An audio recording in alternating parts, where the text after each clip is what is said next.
You know, I don't feel sorry for people who take over-the-counter drugs and abuse them. I don't feel sorry for people who take illegal drugs and abuse them. You have a choice. You have willpower. If you're that weak, it's on you. But I do think that we need to stop trying to be cute and try to rebrand the drug war, the opioid war. Black Americans or blacks across the globe have been targeted because some of them consume drugs or some of them have gotten hooked on drugs. A lot of our families have been broken apart. A lot of black men lives were forever destroyed because something they did as a kid or as a teenager, as a young adult. Same go for our women. But a black man is double. Now, let me tell you something. In my family, the drugs that you're gonna find in our medicine cabinet were usually Advil, Tylenol, some for headaches or pain, or Advils. You know what I mean?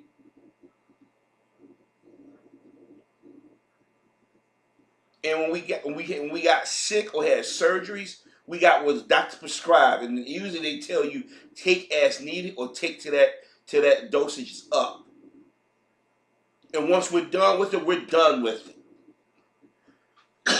Now, if we got to go back and we're still in pain, we go back to the doctor and we ask questions. To this day, when I take my pain medication, I ask doctors, what can I not take to? Oh, you should be okay to do this over the counter. I'm still nervous about it because I don't want any side effects. Because there are some people who can't take those little pills. Because I'm gonna tell you, anybody who take a hydrocodone, OxyContin, or Percocet, you know what those little pills do. They make you float. And people like that feeling. Don't get me wrong, I love that feeling. But I only love it when they help me get through the pain and get to what I need to.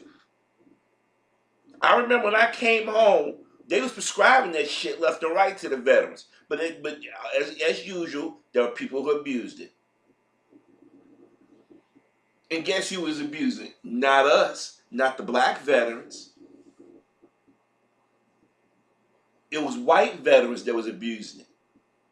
But the media had you think when they think of veterans drug stuff, they like to show clips of black men.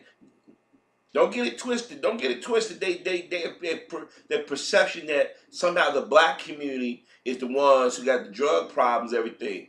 Let me remind y'all, we don't own the boats to bring the shit into the ports.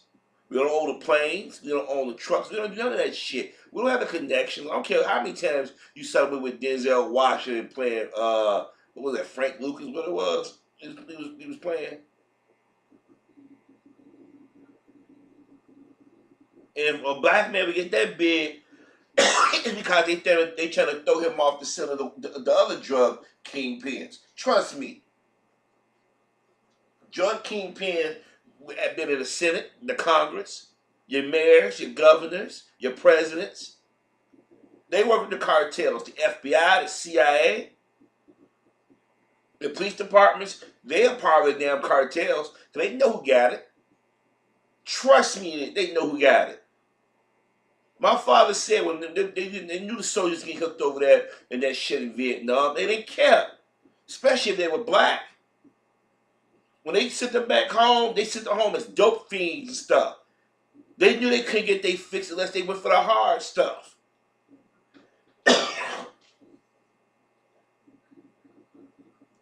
He said they let them. He said they flooded our community with heroin on purpose. Everybody didn't take. But the ones who did, the ones that you were shocked, like the ones supposed to be that star, that doctor, that lawyer, or that teacher, or that father, or that mother, or that sister. And what happened was the media had a field day, and the people saw who was out there who didn't want to work, who wanted to do things on the slide, get quick money. They saw there could be a business because when people are in pain, people like to numb themselves. Or they engage in questionable behaviors, risky behaviors. I never saw the need to put myself in a stupor that bad where I don't know where I'm at. or why lose everything I've worked for?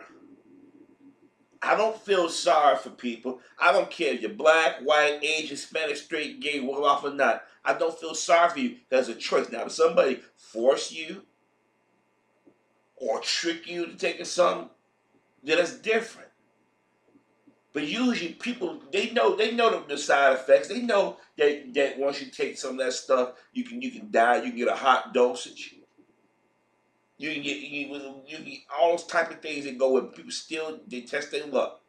Like when people get drunk, you don't have to go out there and get there. Because I'm be honest with you, you may feel good for a second, but the after effects, you're like, oh, why did I do that?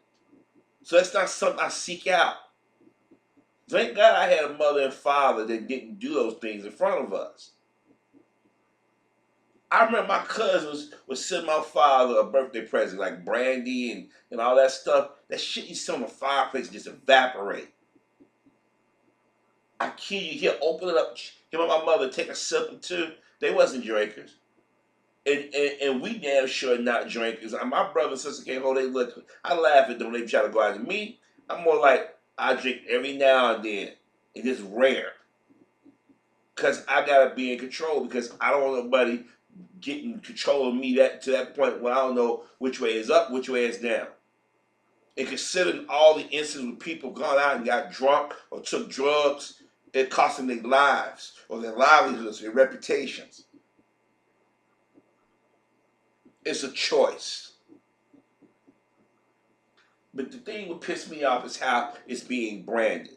And we got to go back and think Oprah Winfrey and Lisa Ling, especially Oprah Winfrey.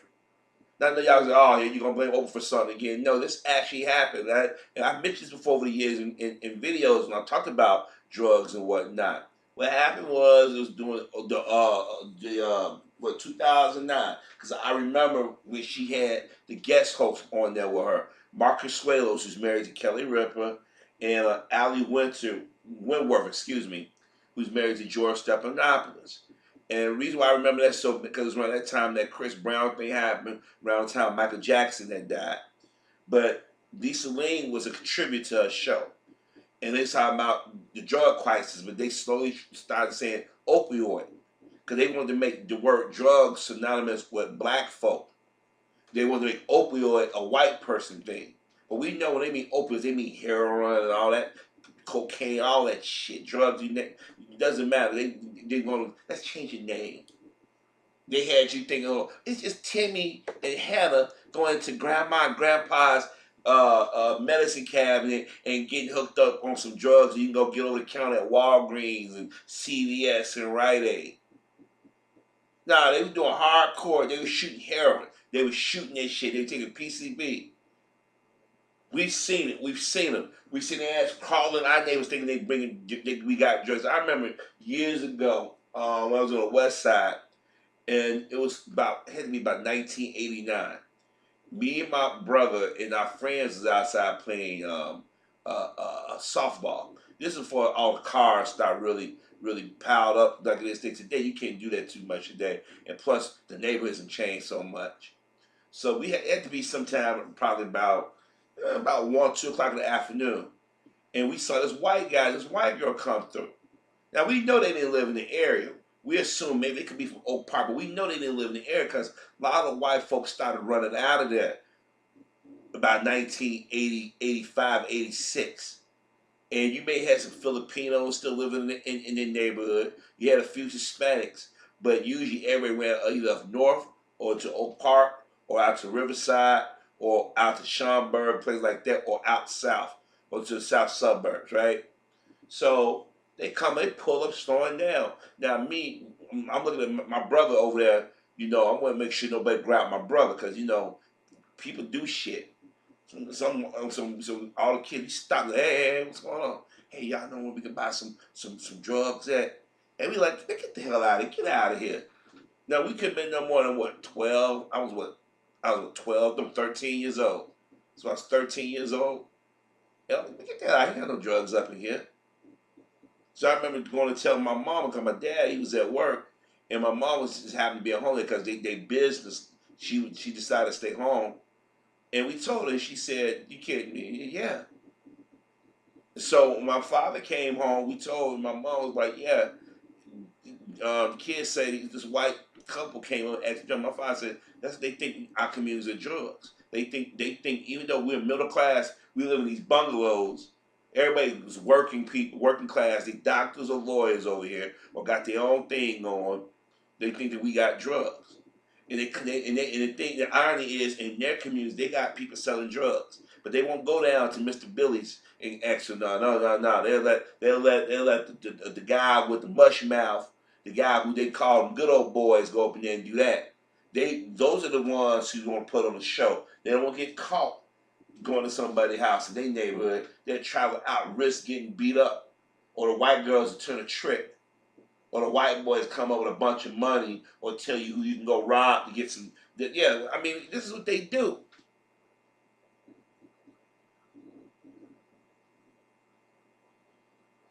The most in our community at that time, you heard somebody talk about marijuana. You never saw it, but you knew about it, but you could smell it when somebody held because it has a distinct odor.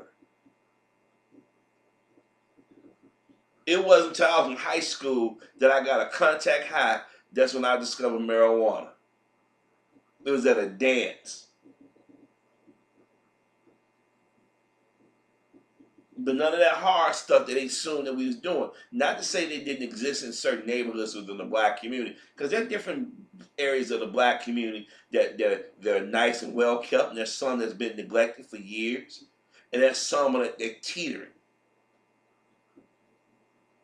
Oh, there were neighborhoods that you can go find drugs in our community. Don't get me wrong, but they assume all the blacks know something about drugs. There are brothers and sisters don't even smoke cigarettes in our community. But it's just this perception that we're the druggies. So when Lisa Ling that segment, they made sure they stay away from the stereotypical black community. Because Oprah didn't want to get caught projecting that stereotype, even though she did back in the day. And plus, a lot of white folks around the time losing their jobs because of the economy. You had grandma and grandpa going to work at the restaurants that they were shitting on people that worked there for years. Now all of a sudden they got Hannah and Billy. They teeth falling out. Ain't nothing to do when you lose your job. You just trying to numb yourself to the pain. But when black folks said that, send them in jail, break out their families. Now they want us to have sympathy. I didn't have sympathy. I said, ain't that a look? Why don't you just call it drugs? So they're trying to be cute. Now, and what gets me is that when black folks are saying, "Hey, man, it's a sickness, it's an addiction. You need people put them in jail. They put people who had drugs in jail.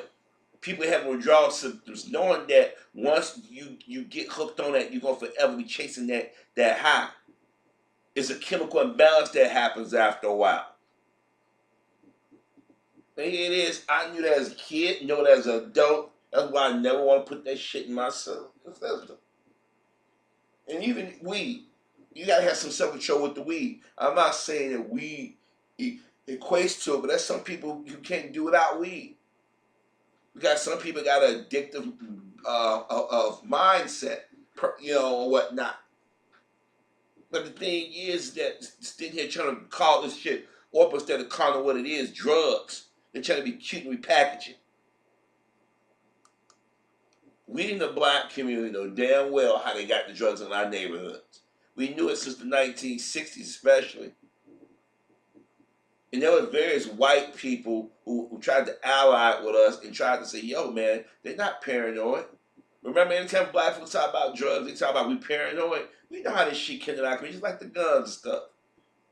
But they want to rebrand it when it's affecting them.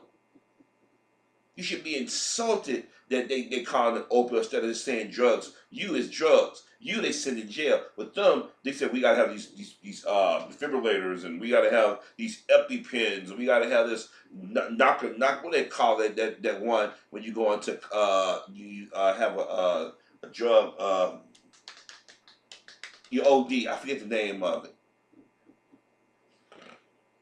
it. Now all of a sudden that's a requirement.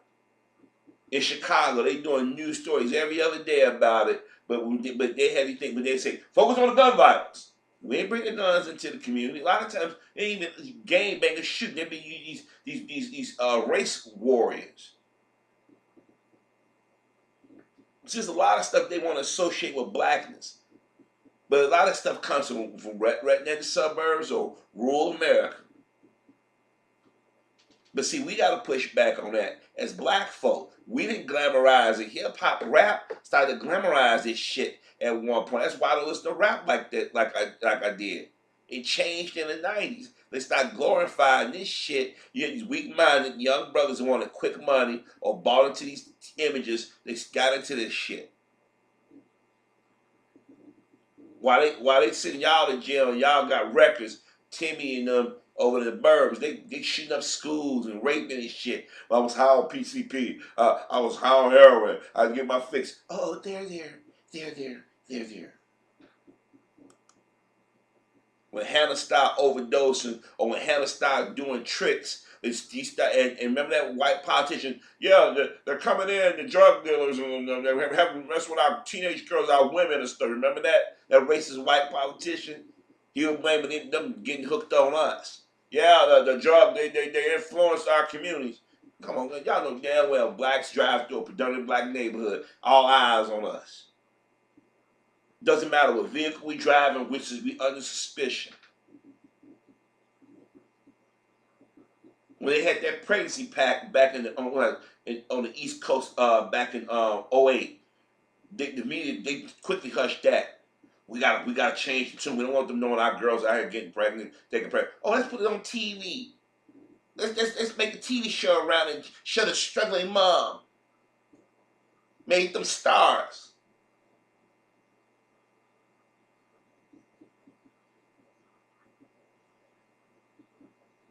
We just sat back as black folk and we allowed everybody to put every negative on us and then make them out to be sympathetic. Now they're going after pharmaceutical companies and shit. You got us addicted. No, you got yourself addicted. You didn't read the paperwork. You was warned that these things can be addictive. These things supposed to be taken in moderation. They tell you don't take this shit and go quick cold turkey. It's shock to your system. Everybody can't take that shit. Side effects will. Why do you think every commercial? Side effects will be diarrhea, coffee, just runny nose, bloody stool, bloody urine. They tell you because these are chemicals. Everybody can take that shit. But I still don't feel sorry for those who go get hooked up on drugs and take them and think, well, I can stop a cold turkey. And we should really be pissed off that they're trying to legalize marijuana and they give business licenses to all these white dudes, these white women, and then the black folk that you send in jail for a dime or nickel bag, you try to tell them, we're cleaning your records off now because they're like hypocrites. But we don't know about you getting into business. It takes a lot. No, if somebody say, I want to know about this business, the government supposed to teach you a class like they do for agriculture and shit, and say, okay, you know what? This black guy want to open up a business. We're going to give him a grant. We're going to go find him a piece of land, but you can't have it around schools. You got to have it in a business area or some rural area. I don't know if I I think I got a recording of it. Let me check and see what they talked about the concerns. If not, I just continue on the commentary. Just one moment. Sorry about it. I thought I had it recorded. But nah, what happened is in Illinois, they're trying to make medical marijuana a recreational thing. Like, they're trying to make it like liquor. They know they can tax marijuana. They're going to have designated sites where you go buy it. Now, medical marijuana, I have a problem with. I spoke some medical marijuana before, yeah. It does help. The side effects are very different. Yeah, you get high, yeah, you feel floaty, but you don't feel the pain. You don't go through that all those symptoms, and that's control. It's controlled around because I didn't know there was that many different forms of marijuana. But the thing but they talking about blacks are being shut out. You done destroyed our community for how many hundreds of years because of marijuana and whatnot. Now y'all gonna legalize it. But now you're gonna let the white boys get it because their economy got bad. That's why all of a sudden Bill Martin are pushing. We need to legalize marijuana. But when blacks was smoking, y'all making jokes. They still make Snoop Dogg jokes about marijuana. I'm like, wait a minute. Bill Martin talk about it. Y'all champ, y'all clip, y'all cheer and clap and everything. Snoop Dogg, y'all want to make it into a racial stereotype. I'm not gonna lie to you. Would I love to get in this business? Oh hell yeah. That's just money. The amount of money be generated. But the thing is, if they do let blacks in, they're gonna let a handful. Well, you have to have investors. Wait a minute. If the state is going to allow you to get into this, the state knows who's authorized. They can hook you up with it because you say, okay, well, here's a product. This is what you get it from. You grow it. You can get it from this person. You grow it. You cultivate it. Or you just be a distributor. You get it from the state and you sell it. You get your cuts. They get their cut. They don't want that. That's why been saying over the years, we should be questioning. Black folks should be saying, wait a minute, they try to pass this. What about the men and women, the families that's owe restitution? Or we just take off rate? No, you owe them restitution because you destroyed, you decimated our communities. But see, in our community, what they do is they go to the church. They go get a presidential candidate or a politician come in and run to the church instead of going to the community, do a public forum in a gym or auditorium where various voices can be heard. Me personally, I got mixed feelings with it. I got mixed feelings because, yeah, I know it helps people who have actual medical issues. And if somebody want to get high on their own time, fine. But you understand your job ain't feeling that. So you better pick and choose when you want to go out there and buy it. Because there's going to be a shitload of lawsuits going to come out. Once they make this shit recreation, they're going to say, how you going to stop me from smoking weed on my time? Does it mess with my job performance? Excuse me.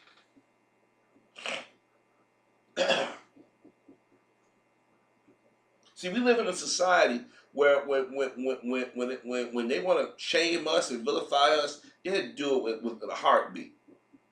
But when they start feeling the effects of the economy, or they can't keep up their hypocrisy, now so they want to change the rules, and we should be angry about that. They're making movies and TV shows. They've always made, oh, it's weed, man, it's cool, oh, dude. Like Darla did, we're like gonna get some weed. We're gonna catch like tubular waves, man. We're gonna go out and party. We do it like, yeah, man. We're gonna get that motherfucker away selling that weed on that corner, man. It's awesome. That's what they want you to believe. That's what they did for so many years. If you let black people smoke marijuana, it release their inner animal instinct. You can't control the darkies. This drug war has been very racist. This shit wouldn't stop. Nixon kicked it off. We gotta get these we gotta get these niggers, you know. We gotta go after them. You know, the drugs are in the neighborhood. We just gotta flood them again, and we can go in under the pretense of law and order and get them niggers. And for damn near 50 years, our community, is actually longer, but the damn near 50 years, the so-called drug war destroyed a lot of our lives, destroyed the infrastructures in our community. Now they're about to legalize it in various states. During the election, we talking about reparations and stuff. We need to talk about this drug war. We need to call it what it is. It's not cute. It's not cute to sit there and say, oh, it's just marijuana. It's not going to harm anybody. Yeah, it harmed our community.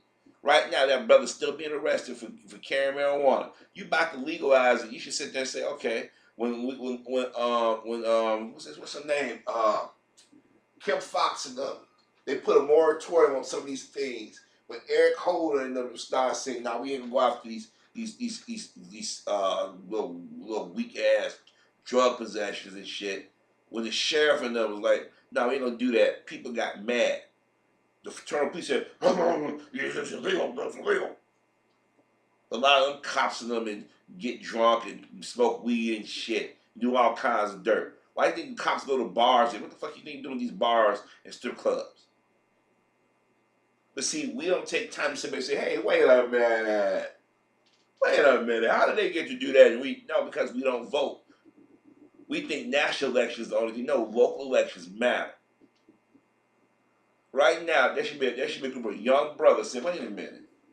You came into our community, you put guns on us, went on raids for us having marijuana. Y'all got on TV, y'all did y'all sound bite, y'all did y'all parade, y'all been saying that just for years, painted that black guys lead. And a lot of times brothers don't even have drugs on them. We've seen videos over the years and heard stories where cops are putting illegal substances on them, and the media and nobody gets angry about that. But now let's legalize the shit. Let's go out here and make it palatable for everybody. Let's go out here and say that this community can be the only one that can have it. It's going to be in this neighborhood, and I'm telling you, they're going to put them in areas where if when they do legalize it, they're going to put the stores in areas where they can easily be monitored. You won't see one in the quote unquote hood. If you do see one in the quote unquote hood, I guarantee that the police department or government set up to be robbed. Well, you messed up. We told you you should have security or you should do this. But I did all those things. Well, how do they break in? I have no idea. I'm telling y'all right now, you're going to see a lot of white women. You're going to see a lot of gays, a lot of white gays, in particular white gays. You're going to see a lot of white men. You might get a token black person over here and there, male or female, young or old, but it's going to be whites dominating. And you're only going to be able to buy so much or smoke so much that you're going to rely on the legal weed grower. But the thing is, a lot of them weed growers that are supposed to be illegal works for the government. So you're still going to be monitored. So you won't see these pictures too much anymore. You might still see, we got cocaine, we did a drug bust. Look at the guns and money we found. Look at this. Look how everybody smiling. But once the community start being able to go buy drugs and whatnot, and say, well, I'm going to give me it's not opioid, it's different. It's not that much difference. No difference at all. We keep changing the meaning of shit, and we keep making black folks out to be the bad guy of the story. We know we ain't bringing this shit into this country. We know we ain't selling it in our community like that. And those brothers and sisters who are selling this shit, they can be, you ought to be ashamed of yourself. Taking advantage of people who are traumatized or vilified.